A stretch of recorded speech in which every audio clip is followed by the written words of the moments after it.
you to give your time to hearing about site readiness, and the process is certainly meaningful to all of us.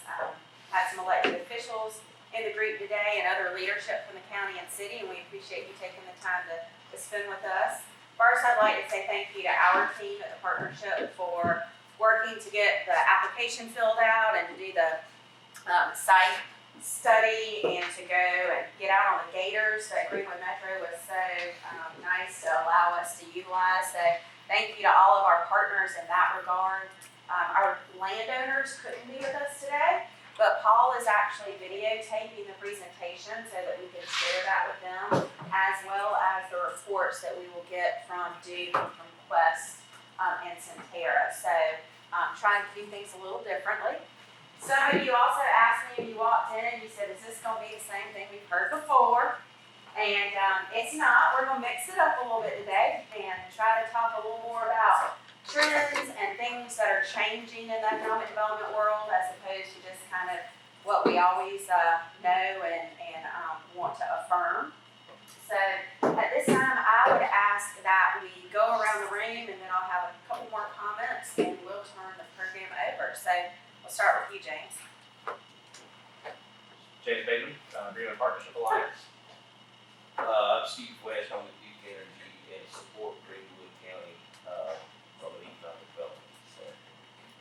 Brandon Smith, Mayor Greenwood. Stephen Brown, Greenwood County Council.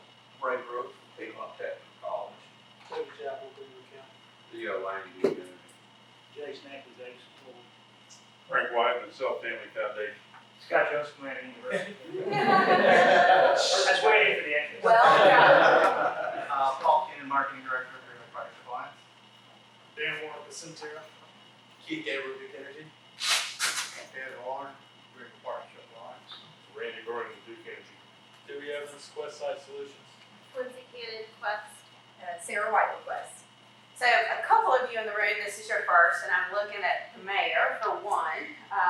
So just a couple of things. We work together. So Duke Energy is kind enough, and I know Randy will tell you this, but it's kind enough, Theo, Steve, and Randy, and allowing us the opportunity to utilize some grant funds to go through this process. And traditionally what we've done in Greenwood County is taken it through site readiness, and then if it gets a thumbs up to move forward, then we'll attempt to get it into the certification process at the state level. So as we go around and we look at all of these folks in the room, most of us have heard this, but as I said, we are going to change it up. And again, thank you to Duke, because how many sites does this make, Randy? Keith, I'm sorry, I left Keith out of there. Keith, I was saving you for the last. I can make a speak. Keeps up with the numbers now. So 261 And 4 Greenwood units, like Yes, 9 or 10? so Yeah. 8. Okay, great. So anyway, I'm going to turn the program over because I know Theo's only got about 25 minutes before he has to get out of here, and let y'all kick it off. Sorry. No, it's okay. Good morning, good afternoon, everyone. My name is Keith Gabriel. I run the Duke Energy Site Readiness Program. I want to thank Greenwood County for their participation in the program, and I'd like to just take a few minutes to give an overview of the program and explain why you all are here today. Duke Energy Site Readiness Program was designed in 2005 by Randy Broom to identify, improve, and increase awareness of industrial sites in the 6 states that Duke Energy serves. So we are here to help assess the strengths and the weaknesses of the Emerald site and help better understand its potential for industrial development. Duke Energy found some great site selection consultants, such as the former McCown Consulting, who helped us develop the program, and like Quest Site Solutions, who are helping us evaluate the Emerald site in Greenwood County, here in Greenwood County. Through our years partnering with these site consultants, we have discovered a few great unforeseen byproducts during this program. First, since 75% of the site consultants' jobs are to find the right sites for large companies, it is a real plus having them in our communities and visiting our sites doing the study. The goal is to have them bring back real projects and prospects to the sites that we have studied. Secondly, the final report meeting has become a great forum for local economic developers to bring in their board members, county leaders, and elected officials to learn more from a site consultant who understands the process of winning projects in our communities. Together with these site consultants, we have designed a process that we use to select and evaluate sites today. Counties submit potential sites to Duke Energy's Economic Development Manager for possible entry into the program. We are not able to do all the sites that are submitted, so we try to choose the ones with the most potential. Sites must be served by Duke Energy, or Duke has the right to compete for the site. Sites are usually 75 acres or more. Sites must be intended for industrial development. Sites can be a single-user large tract or a potential industrial park. Once sites are selected, Duke Energy pays for this assessment, except for a small entry fee by each participating county. Lastly, at the end of this assessment, each site is eligible for up to a $10,000 matching grant to help the site become more developed. Sorry, Lindsay. Oh, I don't know what I did. Now I would like to go over the process that Duke Energy and the site consultants use during this program. Once a site is selected, Quest Site Solutions will send out their request for proposal, which requires a huge amount of work by the local economic development team to respond to all of the detailed questions, resulting in a thick information package on the site with numerous maps and attachments.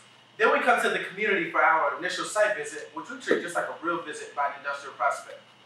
Then we come to the community a few weeks later to deliver our, Then we come to the community for our initial site visit, which we treat just like a real visit by an industrial prospect. At that meeting, we will complete our evaluation of the strengths, weaknesses, suitability, and potential for the site. We come back a few weeks later to deliver our findings in a final report meeting. At this meeting, Quest Site Solutions will deliver a presentation tailored to the community's economic development needs, discuss current economic development trends, and talk about how communities can win projects. We then present a report of the strengths, weaknesses, recommendations, and potential target industries for the site. I want to thank Heather, James, and their team for all their hard work in responding to Quest Site Solutions' vigorous RFP. We always hear that it is a lot of work, but now the county has that information together and available for the site. In 2006, we added the buildable area and conceptual study to the program. During our first year, we found that counties would submit 300-acre sites, but it didn't seem as if we could build on all the acreage. So we didn't know the full capabilities of the site. So we began using some qualified land use planning firms such as Centera, who is helping us on your site to take the site consultant's 10,000-foot study down to the 3,000-foot view to look at the science of the site and determine how many acres are actually contiguous and buildable. This study considers streams, wetlands, topography, soils, easements, really anything that could be an impediment to developing the site. The deliverables will be a set of detailed study drawings, a buildable area plan, a conceptual plan showing possible buildings on the site, and a full report of the findings. The Duke Energy Site Readiness Program is committed to driving excellence. At the middle of 2019, we have evaluated 261 sites throughout our 6-state footprint. 188 of those sites evaluated have been right here in the Carolinas, but that is not the important measure. The important measure is that 42 major projects have been won on these sites, resulting in over 9,200 jobs and over $7.6 billion of capital investment. Some examples of the projects won are GT Tire in Chester County, Clearwater Paper, Sheets Distribution Center, Sierra Nevada Brewing in Henderson County, North Carolina, and Chewy Distribution Center in Rowan County, North Carolina. Again, thank you for your participation in the program, and now I'd like to turn it over to Randy Greenwood. I just want to quickly say thanks for being here. It really speaks well for the economic development teamwork in Greenwood County to have this kind of a turnout for this kind of meeting. Been here many times. We did our first site here in 2008, just a couple of years after the program started. Greenwood County has been extremely aggressive in taking advantage of this program. We've done more sites in Greenwood County than we have anywhere else in any other single county. And that's a credit to your economic development team because, as Keith said, it's a lot of work to respond to this thing. So thanks to Heather and Ed and James for the hard work in putting another good site into this. Besides the 8 sites that we've done here, or I guess on the 8th site, when we did in 2017, has won a project, the Greenwood fabrication and plating project. So we always, the wins are what we like to count. So anyway, just wanted to say that hats off to Greenwood for continuing to be aggressive with your product inventory by using this program. Yeah, so after you have gone through 8 times, this is a little bit different presentation. Some things will be the same because, as a consultant, we have to hit on a few things, but hopefully we'll have a little different perspective on it. But the other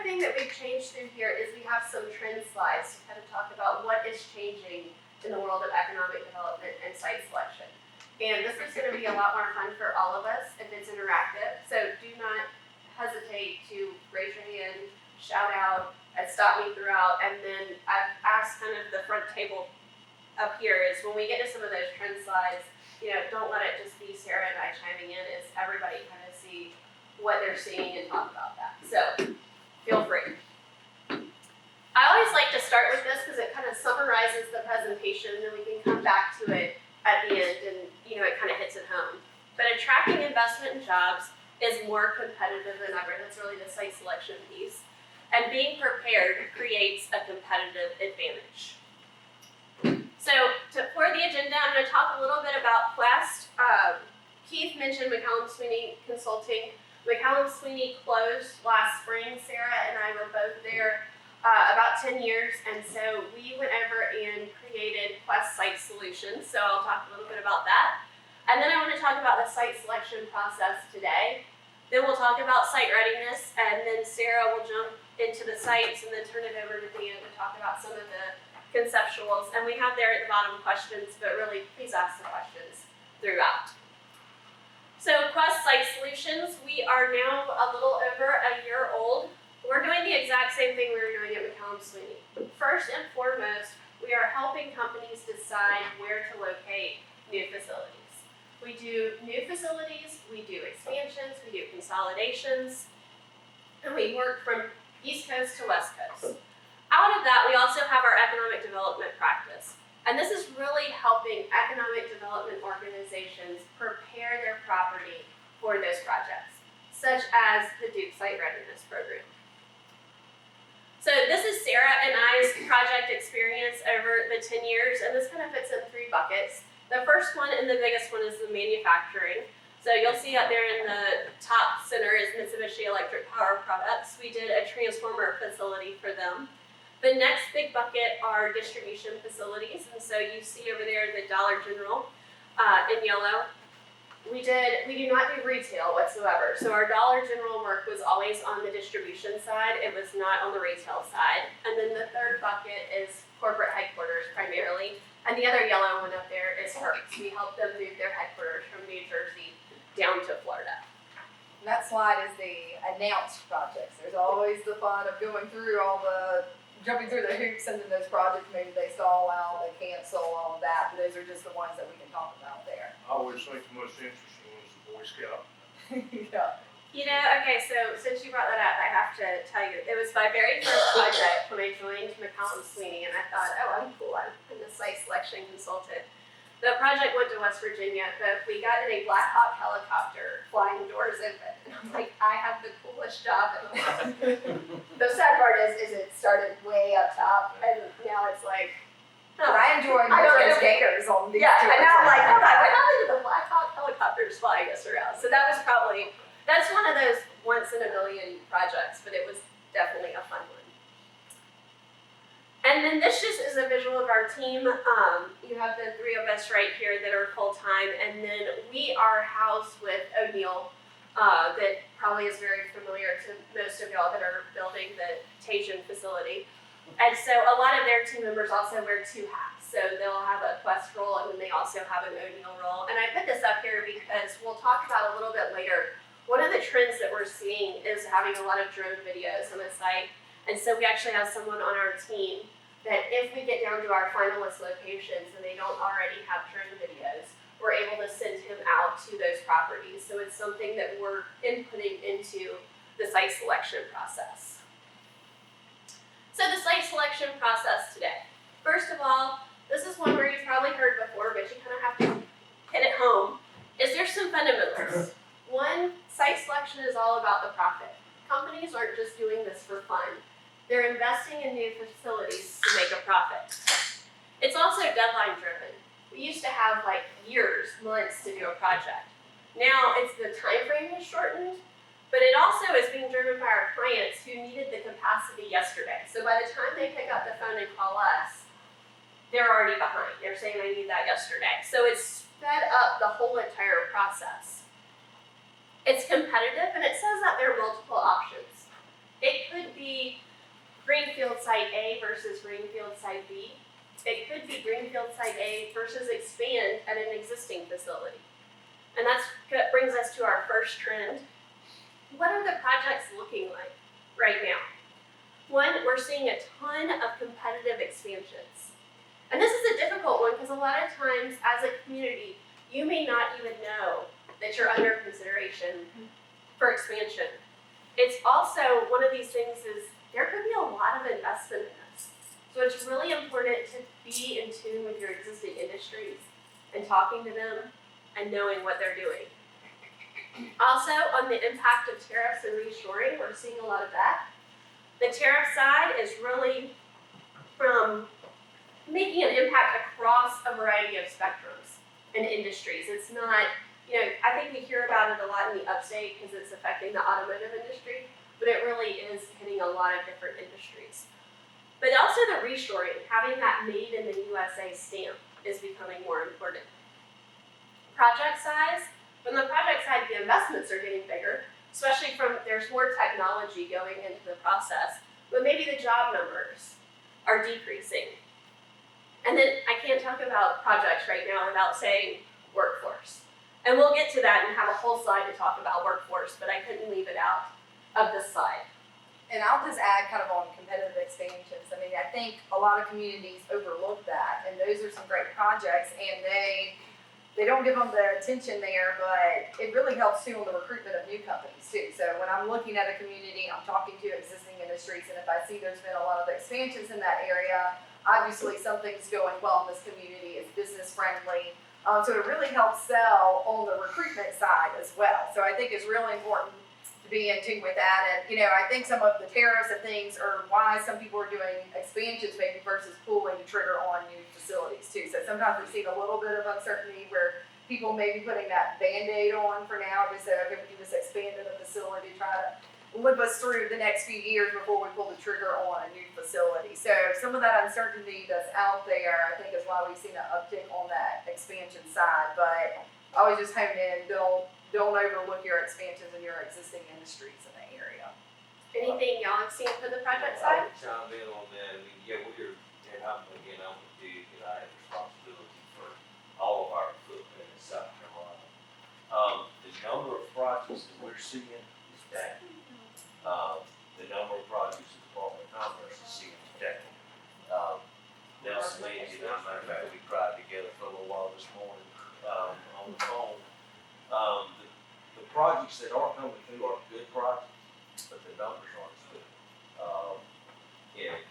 $100 million project is way exceptional now. Talking about the tariffs though, which is what I really wanted to comment on, I have personally got 3 very large international projects that were well on their way. And then 5 or so months ago, things got stirred up at 3 a.m. with a Twitter account, generally speaking. But they have put the brakes on a lot of those really big projects. They're not dead. One of them is a Chinese battery manufacturer. They have downsized what they're going to do here. It went from a $1 billion investment to $100 million, which, yeah, I'll still take it, but electrically it went from 90 megawatts to 10 megawatts, which I'm still thrilled to get, but I sure would feel a lot better about that. It's hard knowing about that other one. But again, it's not killing the projects, but they are postponing them or putting them on hold. They're finishing projects in other parts of the world, and then hopefully things will settle at some point relatively soon, and they'll come back to business. And that's another thing is we keep hearing like, oh, the next recession's coming, it's coming, and it kind of keeps getting punted. But I think a lot of companies are going, oh, we know it's coming, and they're waiting on that. So it is, like you said, a lot of, okay, do we go, do we not go? All these developers getting all this money scares the crap out of me, y'all. I'm just gonna go ahead and tell you. I'm serious. Yeah, it does. It feels a lot like 2007 again to me. I know that's not what we're here to talk about. I'm with it. Okay. So going back to this, the last 2 here, risk averse. When a company is making a new investment, they want to go to the least risky location. It's kind of just common sense. You want to be successful. You don't want to have a lot of risk. And then finally, it's comprehensive. And it's much easier to show you what I I mean by comprehensive. And the point is not to read every word on this slide. It's more to overwhelm you. And for you to understand that, we're here today talking about a site, but it's not just the site that you're looking at in the process. You have to make sure that there is the financial aspect of it. You have to make sure there's a workforce. Do the logistics and the utilities make sense? So there's a lot of different aspects that go into the site selection process. And those are the factors we say that need to be considered for a successful site location decision. If a company's doing it on their own, you may say, oh, they're really focused on incentives, they're letting that drive the project. Well, at the end of the day, that may not be a successful location for them. So again, we kind of think that all of those factors should be weighed in during the site selection process. And the site selection process is largely the same for whatever company we're working with, because the goal is to take a lot of locations and get down to one. But there's some key drivers that are going to vary significantly from project to project. But two we're always considering. Investment cost. What's it going to cost to actually construct the new facility? And then operating costs over the long term. What is it going to cost to operate that facility? And then as you delve down, these are the same three that I said we primarily work on. It kind of covers most of the projects out there, except for maybe like a data center. Manufacturing. For manufacturing projects, the search region tends to be a group of contiguous states. We'll be looking at the Southeast or the Midwest. And the drivers here are normally transportation infrastructure, roads, rail, airport, ports, utility infrastructure, making sure that it's going to meet that project's demand, workforce, and then access to suppliers and or customers. Then there's distribution facilities. And for a distribution facility, there is a dot on a map, and that is their ideal location. That is their center of market. The problem is that dot is never in an ideal spot. It may be in the middle of a neighborhood. It may be on top of a school. So therefore, we draw a radius around that dot, and that becomes our search region. For distribution, we're looking to access to customers or consumers, the transportation infrastructure. A lot of times that's truck, maybe rail, and then also workforce. And then for office, the search region is normally metropolitan areas. There's normally a compelling strategic issue, which are normally one of two things. Air service, and a lot of times international air service. And then also workforce, the ability to recruit and retain talent. So the one thing is you'll see on here that workforce shows up at each one. And the reason it's in each of those different buckets and not up top is because the workforce that you need for a manufacturing facility is different than the distribution workforce, which is different than the office workforce. But takes us to our second trend, which is workforce is king. It always has been a part of the site selection process, but now it's becoming actually a driver. That is the first thing that they're looking at, is we have to have the workforce to be successful first. And also it's looking at the initial employment.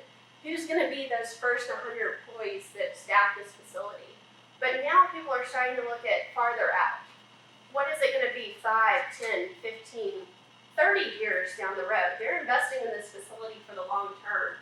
Is the community going to be able to provide that workforce? So the term that we've kind of come up with is, what is the resiliency of the community when you look at the workforce?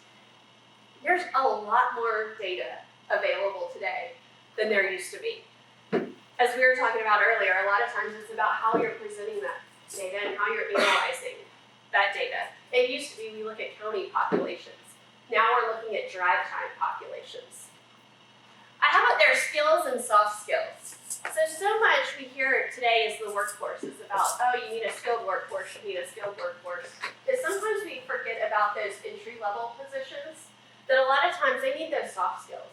They just need the people that are trainable and are going to show up to work every day and on time. So that's one thing, is when you're talking about skilled positions, but also remember the soft skills. There's a lot of wage pressure.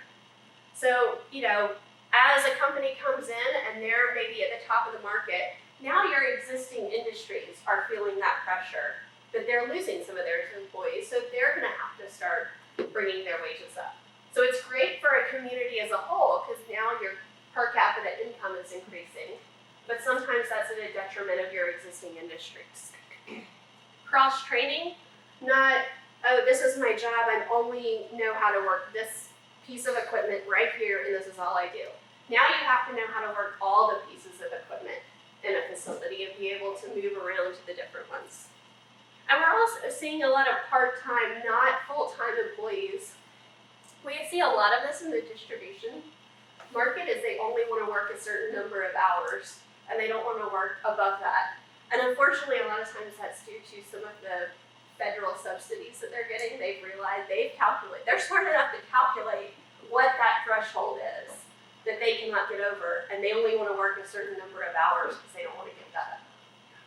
Which is kind of crazy to think. Most of us in this room do not have that mentality, but that's something that, companies are having to account for. And workforce, I mean, this is really, I was talking with a company last week, and I think they're feeling the burn from maybe some bad site location decisions in the past. So they have some operations, they're like, nobody wants to go here. We're struggling on this, and they're trying to figure out that's going to be kind of more the forefront on their next decision moving forward because they just can't get those. And, a lot of this too, I think some of that soft skills too, they said we can get those initial numbers, but then into that job, that person realizes, oh, this is a job. I gotta show up every day. I've got to do this. So What's the unemployment in Greenwood County right now? We had to tick up to 3, what is it up to 4? 3.8, I think. I thought it was 3.8 too. What was it 12 years ago? 20, Yeah, it was like 22 or something. That's what drives that. There's no people left that are looking for work. And we get visitors from all over the country, different economic development agencies, and everybody saying, who's doing it right, what's that, everybody's, I think, asking us for that magic solution, and we don't have that. I mean, it sounds like it's a different combination of things. I think, again, the data's out there, so it's more of telling the story of the different key things that you have here in the community, Greenwood Promise, different things like that. You kind of have to talk more about the storylines than just the numbers, because everybody's got low unemployment. If they don't, then I'm questioning like, okay, well, why is this one higher than most? But it's just to be aware of and really kind of tell more on that story side. And it's kind of, I see people getting earlier and earlier on the ages, taking parents on field trips, taking them in to see it's not dirty old manufacturing anymore, doing those tours with some of those decision makers in the household. So. And I think on that is, as Sarah said, it's getting younger and younger that you're starting them on career tracks. But also it's one of those things, there's a lot of places we've heard, oh, we have this in our middle schools or our high schools. It's like, oh, that's cool that you're already focusing. Now almost everybody's doing that. So now that's not a competitive advantage. That's just almost the bare minimum that you have to do to stay competitive. One advantage, it's less of an advantage now, but with our community colleges and technical colleges in the Carolinas was a huge advantage for us in an economic development world for so many years. A lot of people are doing it now, but we still hear out there that we still have among the best. So that's still a strategic advantage for us, especially on specific workforce training for a client that's geared to them coming in. I think that's where, if you're looking at communities, the programs that you put in, you want to be the best. You want to be the ones everybody else is benchmarking against, and make sure that existing industry you've got those programs in place. Or if it's something that's emerging, you're moving in that direction. And that's what we're trying to stay focused on. And you can never sit still with that because it's constantly changing. So you have to make sure that you're constantly out there talking. So this is the site selection funnel. Most consultants will talk about the funnel. The important thing here is there's a lot of sites that go in the top, but ultimately at the very bottom, there's only one location that gets selected. And we talk about how competitive site selection is. So rather than just tell you that, I have an example. This is Projects Now. I have changed the code name, but this was a real project. And the time frame is over there in the funnel, but on day 1 was our alignment meeting with our client. The first time we had a face-to-face meeting, learned about the project. From there, we went and figured out what our areas of interest was going to be, and for this project, we were considering 12 states and 309 counties in those 12 states. We sent out our RFI, and we got those responses back, and we had 121 sites submitted in those 12 states. And this is what we would say was fairly simple site specs. It was only about 50 acres, no big utility requirements, I think it was 105 sites. This is before we have even set foot on the ground in any of the communities. We did 16 site visits in 9 states, And from there, we shortlisted down to 8 locations in 7 states.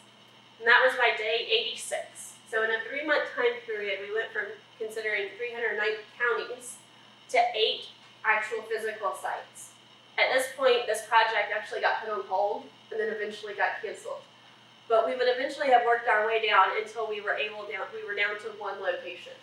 So not fun for it to go on hold after 12 states. I'll say that 12 states is not a typical search region. My friends at Quest and their competitors out there that do this business, they call themselves site selection consultants. I call them site elimination consultants. Their job is to get from the top of that funnel to the bottom as quickly as they can. So any reason they have on a submittal to kick out a site, they get kicked out. That's why what your team here does so well is so important, is to keep you in that funnel as long as you can. So I said it was Project Snow and I changed the code name. So I want to talk about confidentiality for just a second. The code names, they can be fun to name, but that's not why we give a project code name. There could be financial implications. Normally when we start a project, especially with a larger company, that final capital commitment has not been made. Before the CEO or a board puts their stamp of approval on it, they want to know where and how much and when. Also, for some companies, there may be SEC considerations or financial market impacts. There's likely limited knowledge within the company. When we start a project, we have a smaller core team. And as the project progresses, normally they start bringing in other people and the project team gets bigger. But initially, it's a pretty small core team. Competition. I mentioned earlier that we did the Mitsubishi Electric Power Products Transformers facility. When we were out with that project, we got a call from a local economic developer that said, so I just got a RFP for a project that looks almost exactly like yours.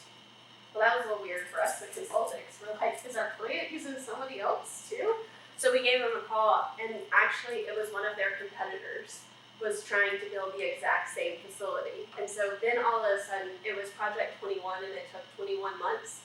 All of a sudden, that project started ramping up and we went much faster because they wanted to be able to say that they were the first to make these transformers in the US.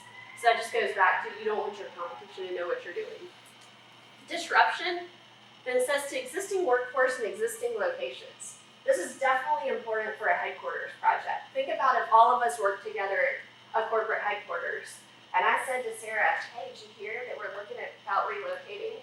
Well, it's like telephone. As it goes through the room, by the time it gets to Heather, we are definitely relocating. So what's everybody doing? You're updating your resume and you're finding a new job. And the best employees are the ones that's now gone. We do the feasibility study and say, you know what, we're not moving. Now you've lost some of your top key employees. And then finally, the last thing on confidentiality is labor management relations. The other thing that I say on confidentiality is always refer to the project by its code name until the company is standing right up here saying, we are company ABC and we're coming to your community.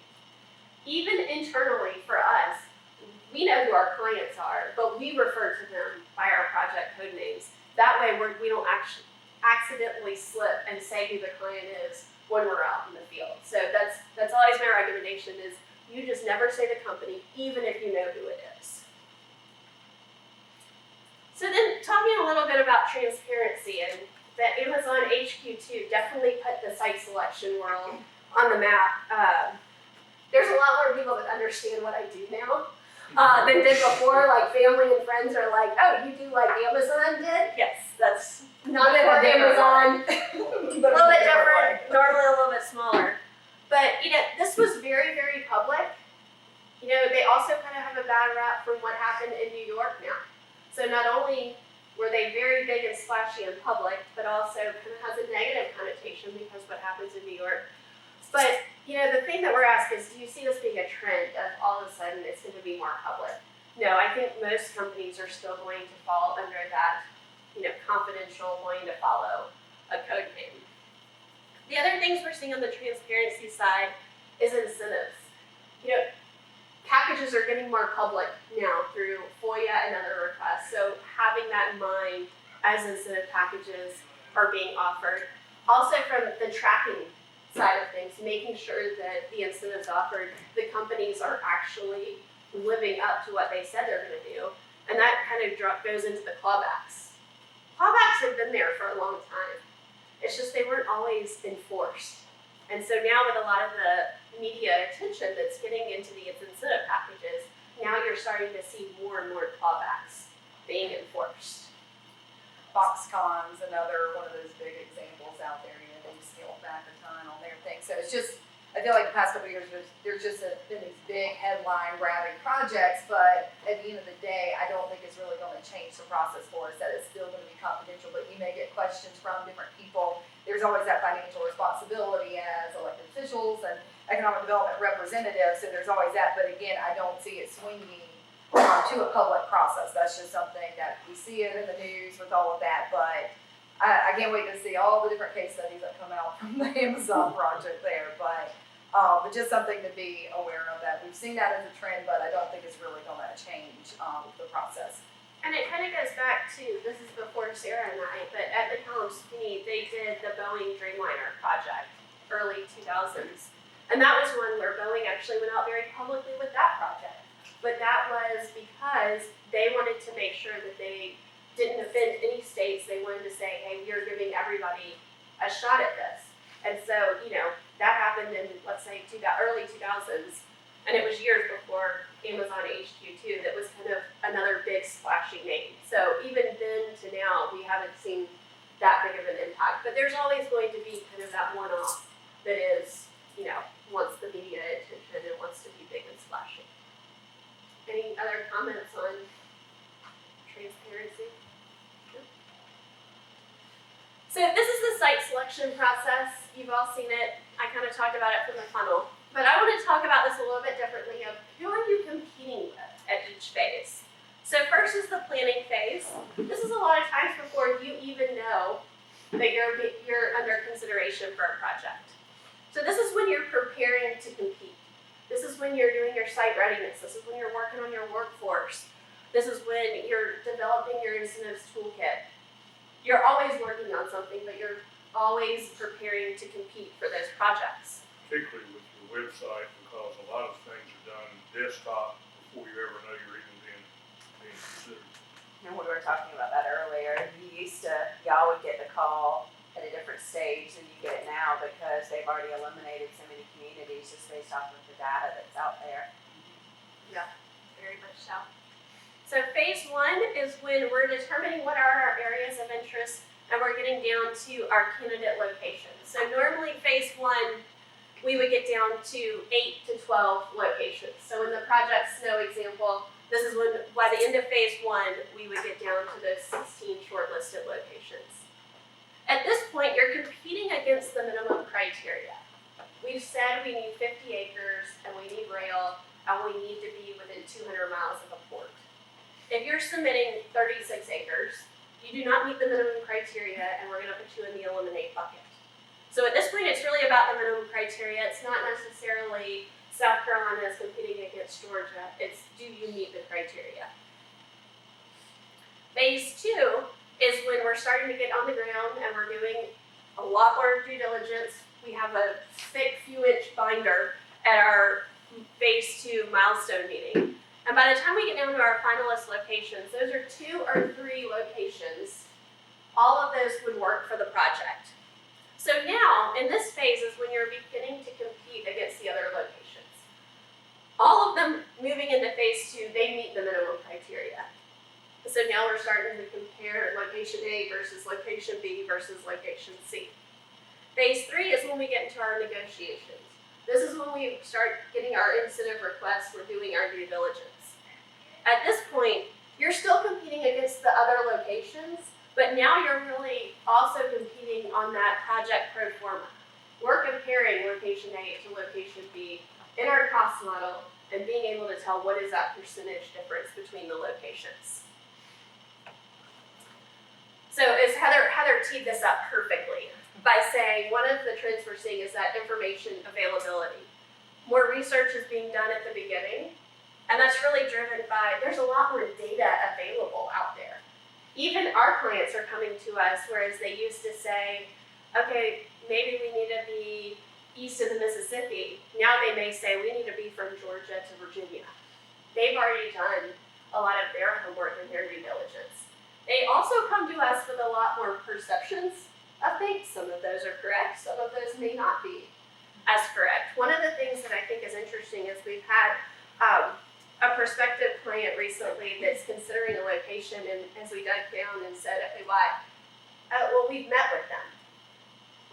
Well, just because a community or a state has gotten in front of you may not be a good fit, but that's one of the, for some companies, that's why it's important to get out there and have your face in front of prospective companies, because you never know how they're going to determine their search region. Also, we have their free tools, the Google Earth of the world. Think about 10, 15 years ago, you had to have like a computer that took up a room to do GIS and all of the information. Now it's an app on even your phone. It's not even necessarily a computer. So this has also sped up the process. Because this data is available, we're able to do our jobs quicker. And then kind of hitting home again, our clients have also become a lot more knowledgeable about locations and the process in general. So I think that's good when Randy mentioned the website, always having that. I saw these properties are already listed on LocateSC. Any layers you can get on marketing, getting your information out there, whether it's properties, your workforce studies, all of that. It's important to just get it out there because, and as site selectors, we have a process, but that doesn't mean that a company rep that's been tasked with site selection is not just out there Googling something. And so if you can show up on that, that's gonna help on that search. And again, I always say, I have a process, but not everybody does out there. So it's important to have all of that. It's important to do your marketing missions, things like that. So again, because you never really know how they're making some of those decisions behind closed doors, so.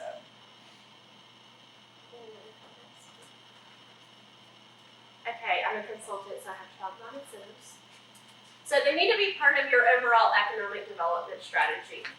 But they really need to support your development goals by meeting the needs and influencing the location decision of companies. So many times we see income tax incentives being offered, but our clients are investing in a new facility and they may not have income tax liability for the next 5 years. But your income tax credit is for 5 years, so they're never going to be able to realize that incentive that's being offered to them. So making sure that, one, they're able to take advantage of that, and also is it influencing their decision. You need to enhance the strengths of your location, but also mitigate your weaknesses. And that's knowing what are your strengths and what are your weaknesses. So the incentives are important. If they impact the decision, yes, sir? I have a question, kind of the last one. Are you seeing any impact kind of like with Google Maps and Google Earth, the ability, like are they still 10 miles to the interstate, or are people looking more at Google Map drive time mapping? Is that changing? So that is one thing is we are looking a lot more at drive times. We normally, that's one of when we get to kind of the strengths and weaknesses, is one of Greenwood's weaknesses is you don't have an interstate. And there are so many times that our clients are saying, we need that access to an interstate. And the thing there is the drive time from an interstate, you get a lot farther than you would. But yeah, we do look at drive times, not only from a workforce perspective, but also, to get goods in and out and from the logistics standpoint of it. I think getting on people's radar is kind of, because I've been in Greenwood for certifications, different things like that, just having that, I'm like, oh, that's an easy drive down. Right. So it's kind of, It's not a huge difference.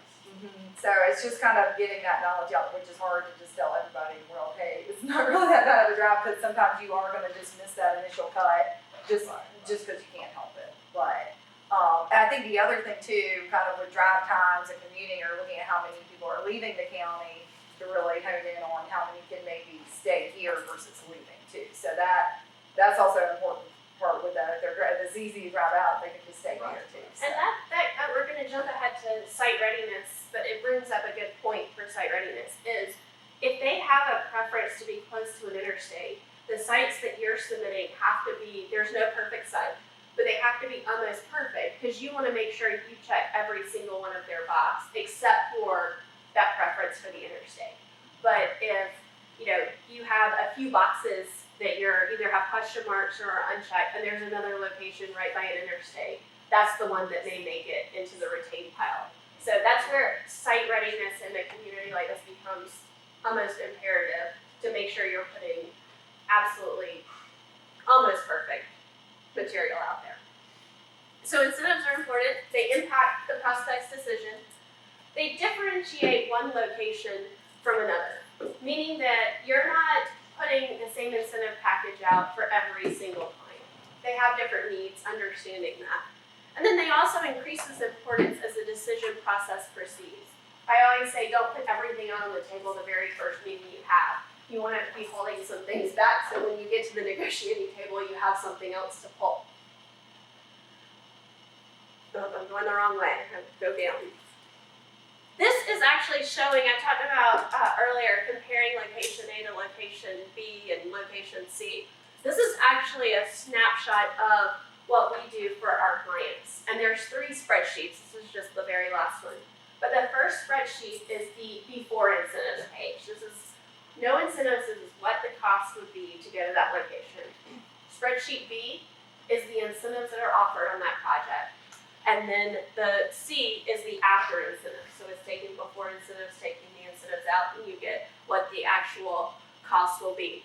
And then it totals them down here, you can see at the bottom. And then it'll tell you what the cost disadvantage would be for the locations. And then we can bring it down to a net present value as well. I will tell you one of the biggest things for South Carolina is property taxes. Because there's times that I get to the after incentive on property tax in South Carolina, and you're still higher than the before incentives for other states. And that's after you put all your incentives on the table for property tax. And when we look at incentives too, it's not just cash grants. We're looking at tax breaks, we're looking at cash grants, we're looking at workforce training, offsetting costs, also schedule incentives. Can you do expedited permitting, things like that? So I always want to say, I think that since people just think there's money bags laying around, it's not that. It's the whole picture of everything, and we really take in all those different factors when talking about the benefits of one location over another, because if they can get up to speed better, the permitting process is a lot less headache for them. That's an incentive for one location versus another one too. And would y'all speak to, just, I guess, either affirm or you can say maybe you're crazy, but I think for this group, we hear a lot that in the state of South Carolina, in order to really get to a level playing field, the fee and lieu and some of those more statutory incentives like that really are just getting you to a zero base where you can start competing because of what you're talking about. And you're sometimes still at a disadvantage. Right. Even maxing those out.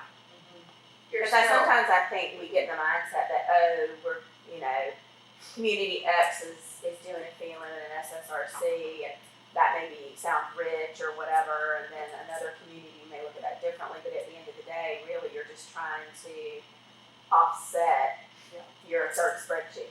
That's what a lot of our clients don't pick. So those spreadsheets, that middle one, the incentive package, a lot of our clients don't always pick the highest incentive price because again, it just levels it out. So that's why we advise our clients, you may see some big numbers from certain locations, but that may not really be realizable for you, or it's just kind of leveling it. So yeah, that's definitely it. Kind of just, you're just kind of getting level. And I would also say, we've done this for a long time. This after incentives we understand is the important number. There's still a lot of companies doing site selection on their own that it's not spreadsheet C, it's spreadsheet B, and it is what's the biggest incentive package. So you do have to be aware of that. That's why I always say on your incentive offering, I'll put everything on the table. So even the Duke credit, which statutorily they have to get the infrastructure to the site. You have to serve somebody. Well, there's a cost to that. Duke would not be building that infrastructure if the project doesn't come. Put it in the incentive package, and it's up to them to decide whether they're going to count that or not. So put anything and everything that you can that you would do for the project. You're not putting just numbers in there to put them in there. But it's putting it in there to, because there's people that just don't understand. They think their boss is telling them who has the best incentive package, who has the best incentive package. So that's just something I always know. We're going to do our homework and we're going to look at this. So you can put it all in there, you can do whatever you want, and we're going to go to the spreadsheet. But for companies doing it on their own, I think that is important. So trends and incentives, really it comes back to the flexibility. asking, is the company driven by, hey, we need a lot of upfront capital to help us get going, rather than spread it out over 10, 15 years. Accommodating for the changing investment in jobs, seeing a lot of that higher capital investment in lower jobs, how are your incentives accommodating for that? States are kind of slow to change their incentive programs, so that where it really comes down to the locals and being able to be more flexible. The investment schedules, a lot of times we're seeing that ramp up be over a much longer period of time versus over just a 12 or 18 month period, and how are your incentives reflecting that? And then also on the opportunity zones, it's kind of the buzzword right now, and it's one of those that, in the site we're looking at today is in an opportunity zone, but we're not seeing a big impact from our clients. We're seeing that more as investors are trying to kind of leverage the opportunity zones as a way to kind of shield their money for a little period of time. So far we have not seen it on the client side making the impact, but I think there's still a lot of things to work out with that. Not everybody is sure how it actually works. So those are some trends. I think it's a marketing benefit, if nothing else, for this property already, until people are figuring out those things. But we just haven't had somebody take advantage of it yet. We've heard more on downtown developments or residential, different areas, because sometimes of where those opportunity zones are located in those particular communities. So I think it's definitely, because it is the hot item, I think it's a strength for this property, and I put it on all your marketing, just to kind of attract some more attention. So that kind of leads into why site readiness. I talked about this, but companies are risk averse. So going and getting your property ready, it's going to address the cost, the schedule, so there's not unknowns when they come to invest on your site. Site selection process, we kind of talked through this, but I want to note the request for proposal. Normally when we have a project like we have a big milestone meeting tomorrow, we gave the communities about a week and a half to be able to submit all of their information to us. Yeah, they were like, wow, that's nice. Yeah, we actually did have a few, but we try to be nice. We're not like those consultants. We try. Ideally, in an ideal world, we would give at least 2 weeks. I was also at the beach for one of the weeks, so. Yeah. I didn't tell them that. But on this request for proposal for the Duke program, you're given 5 to 6 weeks to compile all that information. So you're able to take the time to make sure you have all the information correct versus, oh my gosh, we have an hour before we have to submit, just put something in there. It happens, we understand. We're gonna come back and ask a question about that. But so just ready to go product characteristics, ownership and availability, and I'm gonna kind of speed up a little bit through this so I give Sarah plenty of time to talk about the site itself. But ideally it is owned by an economic development organization, whether that's a county, a city, an economic development authority. That's our ideal. It makes negotiations much easier. Second is controlled by an economic development entity. And then kind of that third is you at least have a willing landowner, not, Farmer Joe has mentioned that he might sell the property at some point. Having it zoned for industrial use already, if not having that zoning process laid out so it can be done ideally within 90 days. Transportation infrastructure, roads, rail, airports, ports. The utility infrastructure, electric, natural gas, water, wastewater, telecom. Making sure if it's not already to the site, at least there's a cost and schedule to get it to the site. Having all of your due diligence conducted. And also understanding your permitting timelines. This is definitely something that has increased kind of on our radar with a lot of our clients, is understanding what permits are required and what are the timelines for those. This is definitely an issue for any foreign clients, especially if this is their first U.S. facility. They don't understand a lot of those, the U.S. investment rules and regulations.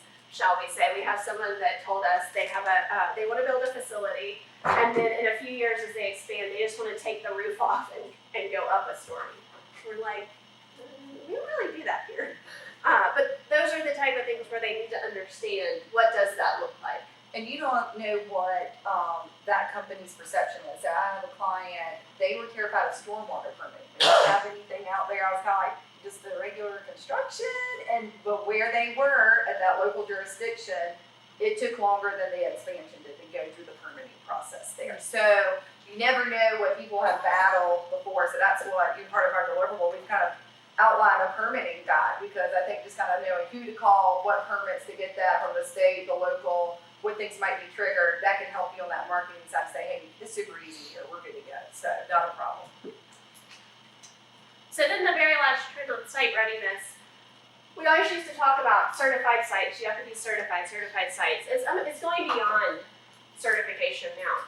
But first, due diligence. You almost have to have all of your due diligence on a property. As the site evaluations that we are going through recently, if it was really old due diligence, or if it wasn't done, I don't want to say if everything else is great, it's not an eliminate. But if you don't have your due diligence, it makes it much easier for us to put it in that marginal or eliminate category. Due diligence, she means the 5 studies. Yes, so that'll be your phase 1, your wetlands, your endangered species, your archaeological, and your geotech. And then, I mentioned this a little bit earlier, but we're definitely seeing more drone footage on properties, but also, as I said earlier, we're bringing that into the site selection process, because we can't get all of our clients' team members necessarily out in the field, but everybody can watch a video. I really like those more for the client team, because I'm so into weeds when I've gone through that desktop evaluation. I know that site inside and out, but they don't. They just kind of read the cliff notes. And then, so if you have that video, or if it's an industrial park, show them the access into there and everything, it can be really powerful on that, for really more of that expanded client team with the company. Y'all probably already know Keith is the Duke drone pilot, and he's doing a ton of these videos on sites that we've done in our program. We've Paul's our drone pilot. And we used it for a site visit. We had a prospect that wanted to see a wetland area, so we were able to fly over it, play on the TV for them. That's great to have that in Like 5 or 10 house. minutes, so. It's good because you don't really want to ride a meter into the wetland sometimes. It's a way to see it without sinking. And we've heard of some consultants requiring them now as part of their submissions. We don't require it, but I think it's an added benefit for your marketing package. And then moving into actually having a pad ready versus, hey, we know how much it's going to cost, how long it's going to take, actually having that pad ready. And then I have a pair of visuals. It's amazing, some of the visuals that we still get on projects. And you have a great partner that does great visuals. You'll get to see some of Centera's work, but that makes a big difference. One, when we're evaluating them, you really don't want us to be angry, or for me to be like, I really need a glass of wine after that one. Or sometimes I need the whole bottle, depending on how bad it was. But the easier the visuals are, it just helps in being able to review and evaluate that property. And then the other thing that we're seeing a lot of is still seeing that building request. And not any building, but actual good buildings. Before you get that, and I'm not gonna ask about buildings, even though that's what everyone thinks I'm gonna ask about. Pad ready, so just kind of talk to us a little bit about the importance, or maybe not, of not only pad ready, but corporate office parks, or actual industrial parks, in other words, so that, someone says they wanna be, what are the other tenants? Do you actually have the infrastructure in place? Do you have the signage? Do you have the roads? I mean, that's kind of like the bigger picture of a shovel-ready or pad-ready site. So, I mean, just anything you're hearing in that world. Now, I will say it shows much better. One, when we're showing them, in a Google Earth, we have, hey, here's the site outline, for them to see some of the other industrial users in the area, because, companies don't like to necessarily be the first industrial user. So one, understanding that there are other industrial users, but when we get on the ground, when you drive in and have like signage and a road, it's like, wow, they've actually spent some time, some money, and they actually are prepared. So it's a lot of just the. I think it's the not pioneering, like right now, the current client, I had several submissions that came in as a field in the middle of nowhere, they would be that first one. And seeing their existing facility, they're in an established industrial area, that's what they're used to.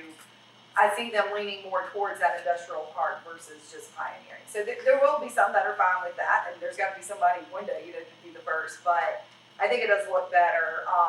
And I think the pad ready is kind of, a lot of people were doing certifications, and then they're like, we got to go, kind of going we've had others, we do some things that we call like property portfolio assessments, where we'll go to a community and look at a dozen properties, help rank and help prioritize, okay, put some funding, so not every site needs to be pad ready, not everybody has that funding and time. But maybe you pick one of your premier sites and take it a step further, and that's just gonna make you more competitive on that, so. And I think the communities I've seen have done a good job is maybe they do initially spend the money on an entrance and a nice industrial park sign and just put a little bit of road in. And maybe the rest is dirt. So at least that like very intro looks really good and you understand. And maybe that first lot is the one that sells, you build the road out a little bit farther. So you're not putting it all the way through and then having to tear it up in case, a company wants a different configuration. But I think that initial impression is what you want to show the best of. I'm going to fly through this really quickly, but we're going to make an assumption. This is the average price of a car at the end of last year. We're going to snap our fingers. We have an automotive facility. It produces 100,000 vehicles. It's about 8,000 a month. If you multiply that out, you're looking at $301 million in sales per month. If you and your community can get a company up and running 3 months faster than another location, you're looking at $902 million in additional sales. 6 months, you're over almost to $2 billion, and in 12 months, you're at about $3.5 billion in additional sales. For the CFO that's sitting in a site visit, those numbers make a difference. So cars are really fun because they make billion-dollar numbers, but it's the exact same thing if you were, making these cups right here at 10 cents each. The difference is you're getting the company up and running, so it goes back to they're able to make that profit sooner by being able to get up and running and start turning and making revenue. So I said I would get back to this, but attracting investment jobs is more competitive than ever. Hopefully we told you a few things that you might not have heard before. And then being prepared creates the competitive advantage. So it's one of those things you have to continually keep working at being prepared. So with that, I'm going to turn it over to Sarah. Alright. We're going to get into the site here. Keith already gave a good overview of the program, but again, kind of the goal there to increase awareness of industrial sites in the Dukes region there. Lots of dots. So again, we were at McCallum Sweeney, so we've been working with, I think the Greenwood site, it feels, I may have been one of my very first sites, but as I said, I remember one real early. So, and then also we help with the certification program too. So I've talked around on lots of Greenwood properties. Y'all are always great at doing product development. Here we're looking at the Emerald Industrial site. So I know I've got one of Dan's pretty visuals here, but you can kind of see the surrounding neighbors there with Cajun and Viva. North area is kind of that way, so when I talk about my directions, I'm not completely lost there. But just to kind of show the area that we're focused on for this particular study. And so we're not here with a real project today, so we have developed kind of mock criteria that we use to grade the sites against because we want to look at different utility capacities, different things. And so these are based on our site selection experience as well as input from different utility providers through the years. But we also have timelines associated with them, and we understand these are aggressive timelines, but we're saying if you're going to be prepared, be certified, or anything like that, cost and schedule's great, but if it's telling me 18 months to get a water line there, that may not work for a project schedule. So based on the acreage, we kind of looked at this as a general industrial site there, but I think once we kind of go through, we may see that it's really maybe better more as an industrial park, multiple sites within that. So we've kind of taken a red light, green light approach to our analysis here. So green is the strengths, yellow is somewhere in the middle there, red, don't think that's a deal killer by any means, but just something to kind of be more aware of that, or maybe a weakness. And so you can see lots of words, we're very detailed. I'm not going to read all of these to y'all, but just there on the site characteristics, Dan's going to go into more on the buildable acreage of this property, so I'll let him talk about that. But the majority of the site's already zoned appropriately, so again, looking at schedule there, that could be a schedule risk for other properties that aren't zoned. Most of it is outside of the floodplain. We talked about control as a big issue as ready to go. There are 2 willing landowners and you all have options on that property. So that is a strength for us when we're doing our property evaluations versus just a private landowner out there that we don't know how willing they are to really sell. So the yellow here, again, there is some floodplain, some wetlands, kind of more on that southern end down there by kind of the big wastewater trunk line down there. So those are just factors that we have to look at. There is a portion that's zoned rural development district. Most of that in that undevelopable area, so it may not really affect and really trigger a rezoning on that. There's a couple easements with the Duke power line, which is going to the adjacent substation, which is the strength there, but and then the sewer line there in the northern tract there. So those are just things that you have to either look at moving or accommodating that in those different layouts to avoid those. There's some slope to the side. This site's a little bit more raw as of today because it hasn't had due diligence studies. So that's something with the Duke money, you know, if you take those next steps, those may move to the green as you conduct some of those studies. And then we looked at, I think the questionnaire talked about the fire department, it's mainly volunteer and just the 2 paid, so push 5. So some of our clients very sensitive to fire protection, emergency services, so just something to be aware of. And then there are some of those residential areas there. There is that cutout there. I think there's enough where you can have some buffer there that it won't be a main concern, but when I'm looking on the map with that initial desktop review, when I see houses around, I'm like, this side I do feel more comfortable because there is a lot of industry in the area though. So again, this one, just something to be aware of when looking at the characteristics. Transportation there, proximity to 221 there, the intersection there at Emerald Road and 246 already has a traffic signal, so that's good. We're always looking for a safe ingress and egress to the different properties. It's not rail served, not everybody needs rail, so I think if you have some of those sites in your portfolio, you're good there. Distance to airports, you're kind of in the middle of 3 different airports, so you kind of have some different options. Heather and I were on the same flight last week, so an easy drive down, but you're not, usually we kind of look at a lot of times a 45-mile radius on that, so you're just kind of outside that, but again, you have 3 different options. This is the port there, and then again, the interstate, that's one of those things that, again, if we can look at drive times, different things like that more, but you will miss out on some opportunities if they just say 10 miles of an interstate. Is 185 miles from the port? That seems pretty good to me. It's 4 lanes the whole way, but you got it marked yellow. It's kind of that in between, you're not right at the port, you're not right, you know, it's kind of, I think it's still good there. You know, so it's not really, that's why it's kind of that in between. It's not, I think of this as a great, you know, I don't really think port site, but I don't think not viable for port. So that's why it's kind of, again, those yellows are just kind of in between, I'd say. How does the inland ports factor into y'all's grading? It does when we look, a lot of times, you know, I don't know from here if you would just continue to go on down. Do y'all have a lot of people using the inland port going? I think of that kind of going upstream, but when we do look at properties more, I'd say up 85 or even North Carolina a lot, we do factor that in. So we know a lot of companies are using that and it's busting at the seams there, is doing well. So yeah, no, that plays in. So we do look at those for certain locations. And this one I just kept thinking down the stream.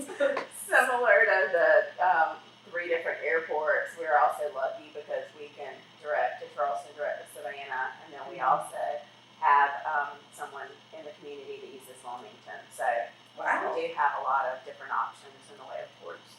Yeah. Because Charleston, Savannah's all the ones I didn't think about looking for Wilmington from here, but I'm guessing bulk or. Yeah, because we don't have a lot of plants that have looked in North Carolina that even want to use Wilmington. I know, because even in North Carolina, I usually reference Most the of them. Charleston, Yeah. most of the time or Norfolk, I don't really reference It's Wilmington that it much. was an existing situation. Okay. We're asking all the RFIs about the distance to the inland port, and that's for comparison's sake against other sites that may be in a different location where they would utilize the inland port, not necessarily they would use it from Greenwood. I think what's more important on our rail serve sites, this one is not one, are locations and distance to the transload facilities. We get asked that a lot with CSX mainline traffic that we do in Greenwood, so you know about transfers. Yeah. On utilities, lots of greens there. So basically on utilities, everything's there, substation adjacent, that's always a better from reliability there. The only thing on utilities is that, and good also on the water and wastewater treatment plant capacities, the lines out there, the 36-inch for the wastewater is at capacity, and then the 12-inch has 150,000 gallons per day. It sounds like there's already good long-term planning for utilities in the areas and improvements that are planned. So again, you can meet that initial need with 150,000, but That's just gonna take a little bit longer for that capital improvement project to do the upgrade there. So that, as far as utilities there, everything's there. There's enough capacity today, but if you have a large user that comes in, it may take a little bit longer for the wastewater. And also to note on request is paying a lot of attention to that wastewater, because there's some that, you know, as your surrounding industries grow and they take some of that capacity, you know, that may decrease and you're right at that line for some prospects. So that's gonna be a constant balancing of what does that look like for the next few years until. And I remember at the site visit, we talked about long-term planning of all the utilities. I think even electric and things, just with, when you see that some of those names are Asian right next door, people might be like, oh, is there enough left for me? But it sounds like there's long-term planning going on all the utilities, not just the wastewater there. On the schedule there, again, the options, that makes the control a whole lot faster there. Most of it's not gonna be zoning. Having the utilities there, that's a big strength there. For permitting, it's an attainment for all criteria pollutants. And then we kind of talked about, there is the 12-inch sewer line. I know sometimes we talked about moving that. We have a cost schedule, it's only 90 days. So again, not a huge timeline to move that line if needed for that layout, just something to know. And then again, we talked about the other wastewater long-term improvements. Site cost, again, utilities green there. You know, you may have some wetlands there. There is a little bit of a swell that kind of comes in. I think, again, we'll kind of look at that for the buildability, you may be able to avoid some of those issues there. There is some topography that we'll need to take into account. So it's great that Centerra already has those cut and fill estimates. That's usually what we recommend. Again, this side I feel like is kind of ahead with some of these visuals already for the marketing there. Community and workforce, so we dig into this a whole lot more on a real project. For this program, we're a lot more technical focused, but I know about the Greenwood Promise program, hearing about the Manufacturing Excellence Center there, and that's going to be in close proximity, that's great. We track union information in-house. There's been no union elections from 2000 to 2019, or 2009, sorry. That's something we track. We look at union local offices and elections to see is there activity in the area. So some of our clients are super sensitive to that, others not so much. Higher percentage of workforce in manufacturing. We did note on the yellow there that, again, this is 30-minute drive time. Sometimes we look at counties, different things, but the high school attainment was slightly lower than the South Carolina and US average. And then the bachelor's degree attainment was a little bit even more lower than those averages as well. So again, those aren't something that change overnight. It's just something to be aware of that, again, people that data availability out there, there just may be that question. So we would want to hear about the programs. Again, that doesn't capture all the, you know, some clients would be very focused on associate degrees or a certain skill. So they would dig into that much more. This is just some higher level information. On the marketing, these are just kind of what we say are kind of the main gist of things there, but we think strong industrial area there, lots of heavy infrastructure in the area, controlled by options, again, very good key streets for properties there. We think this may be better for multiple users. I know Dan's got a couple different layouts, but you may be able to maximize based on some of the easements, some of the topo there, but it's good to kind of look at both concepts just in case that big user shows up. Again, there's been a lot of success we hear down here, so there may be, again, people with the perception of seeing some of the large employers in the nearby area. They may be weary of some workforce strength. So that's when hopefully they dig in deeper, do those existing industry labor interviews, all of that to really understand it more. The due diligence there, again, that again can become a green once that's completed. We talked about the airport proximity, and then the interstate as the weakness. This is located in opportunity zone. I know we touched on those briefly, but just again, that's a marketing strength for this property. And then we also talked about some of the capital project sales tax, some of the road improvements that are going to be happening in the area too. So we see that as a strength for this site. But really overall, I know I went through all that quickly, lots of bullets, but the property we think is very strong. I think there's some things, you know, again, especially once the wastewater gets completed, see what the due diligence looks like. We think this is a good, viable industrial property. So we look at our recommendations. Some of them are more short-term, things that you can do now, maybe not that don't cost as much, but you know, look at all your marketing materials, do maybe multi-users, do single user lots there. Look at the cutout. I think you may get some questions on the cutout of homes there. It may not be feasible to get control of those, but I think it's worth the conversation to see just so when that prospect shows up, if not, just keep your trees around, that kind of thing. I think they're also saying, you know, there's 10 houses and the fair market value right now is $1 million of all of them. Just, it answers to prospects, hey, we've actually thought this through and we have an answer for you versus, oh, well, we'll have to take a look at it. Just by having some sort of an answer means you've thought about it.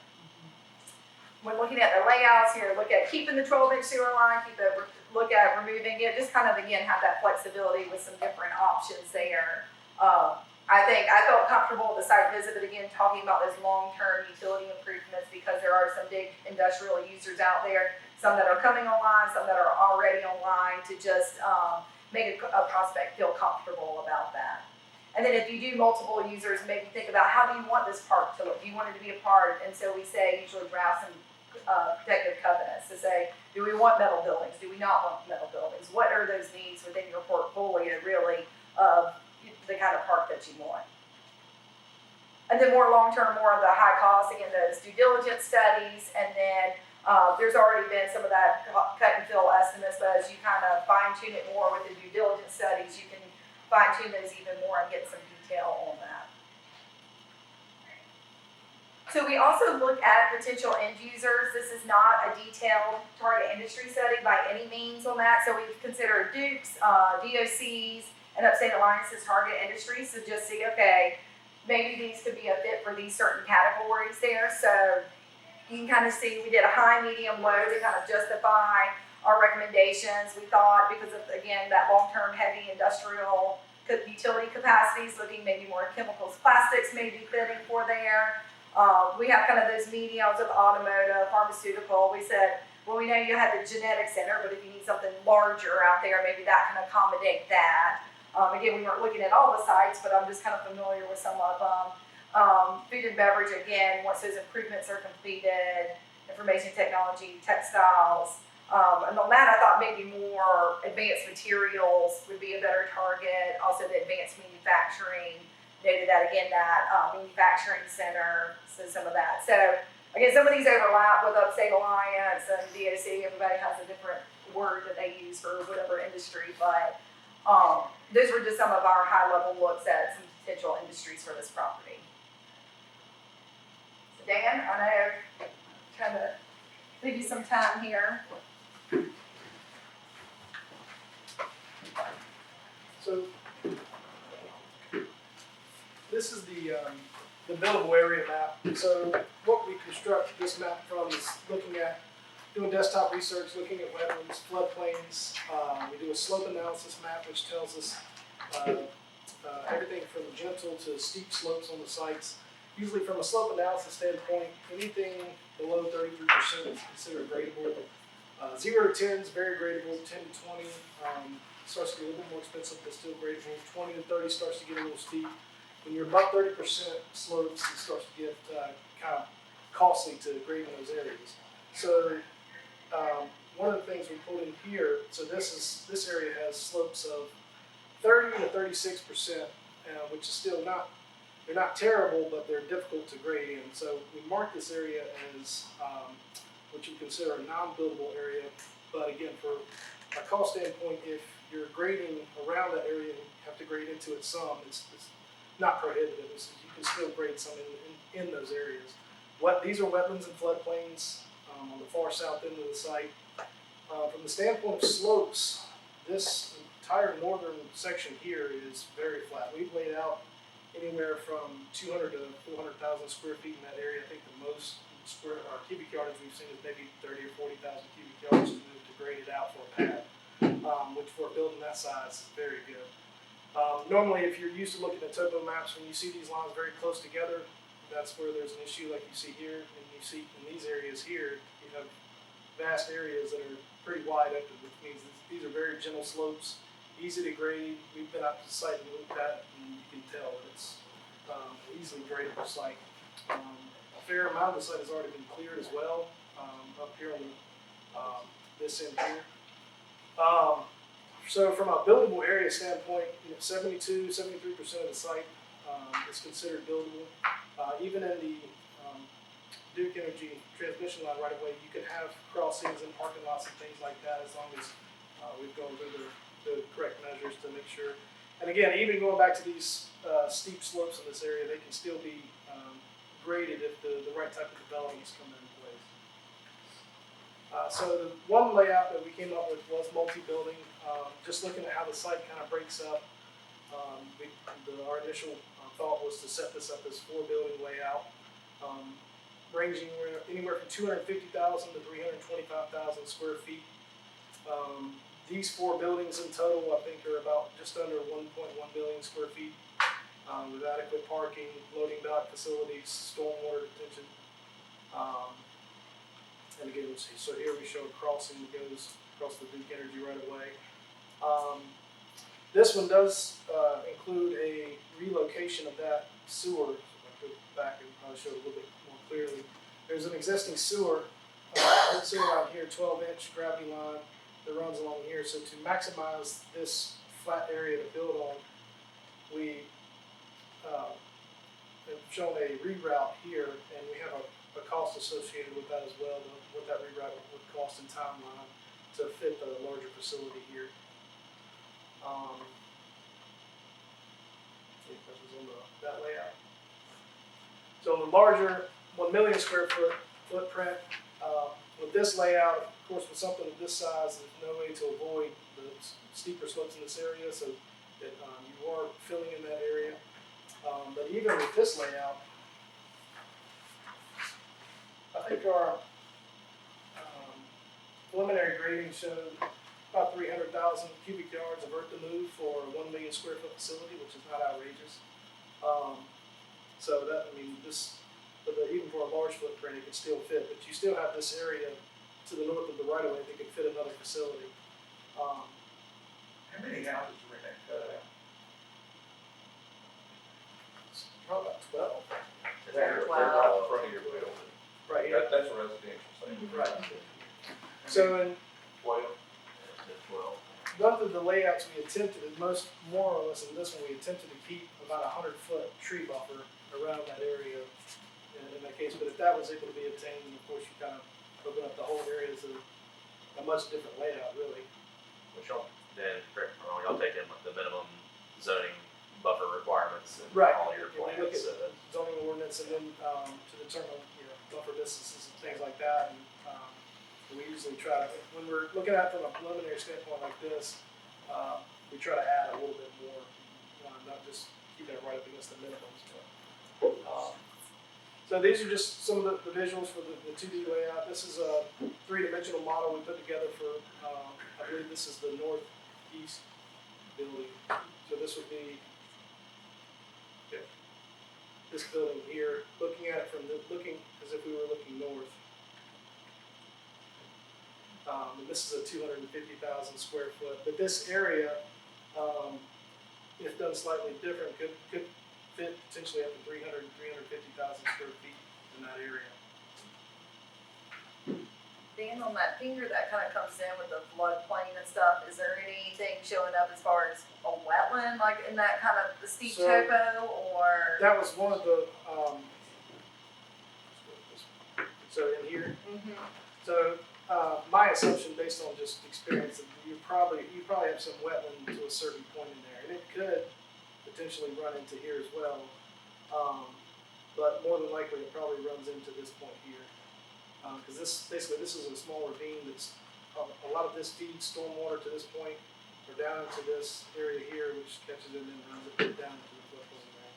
And that's one thing your due diligence can help define for sure, is once you do your wetlands delineation, you know exactly where, how much you got to get into. Some of that may go away if you do it at the right time of year. And we kind of, in our recommendations to the due diligence, kind of what we saw as priority order. And so the very first one we said was wetlands, because of that. Yeah, just based on my experience, you probably have some wetlands that stop somewhere in this point here.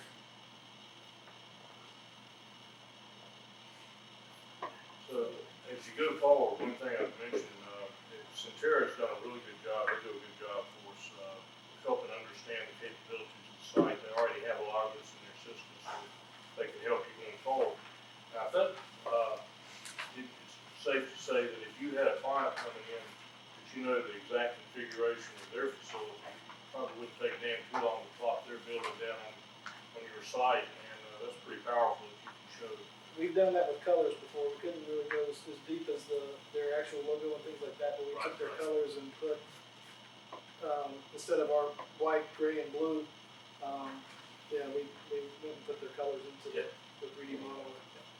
As part of those trends too, we're even, I think on the latest sites, I had that on submissions too, the initial RFP, somebody was already, they knew our exact dimensions, but they knew the size, and we're trying to show already in just that, again, try to differentiate in that initial, submission, so that can be very helpful. Yeah, for some industries that we know, I mean, a lot of times when it's the code name projects, we don't know, but some of the, when we work with private developers and they've had, companies and we know who it is that's moving in, we go and look at their existing facility and they like that layout. We mimic it in our modeling system and actually lay it down on the site and run the grading on it to determine what it looks like and how it would lay out.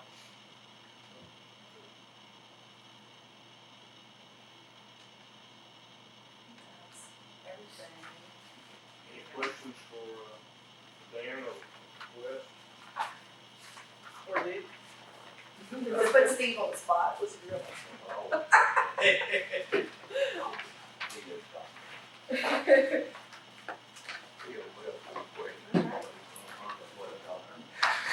No one has, sure, going once, going twice, no one has any questions? All right, we have electronic copies of everything, if anyone, desires to see that, and then of course we have the bound copies to keep for the property owners and in our office, and we thank you all as the team, and look forward to maybe getting to work together on getting something on the site. So thank you for being in Greenwood yet again. We're looking forward to 9 and 10 and keep on going. That's right. We want to be able to talk about more than Greenwood Fab and plating as one of the wins that resulted. So Quest has promised they'll have a project. Well, you see, we have we do have people waiting at the door, not to let them out until they sign it. Thanks, y'all. Thank you, Jeff.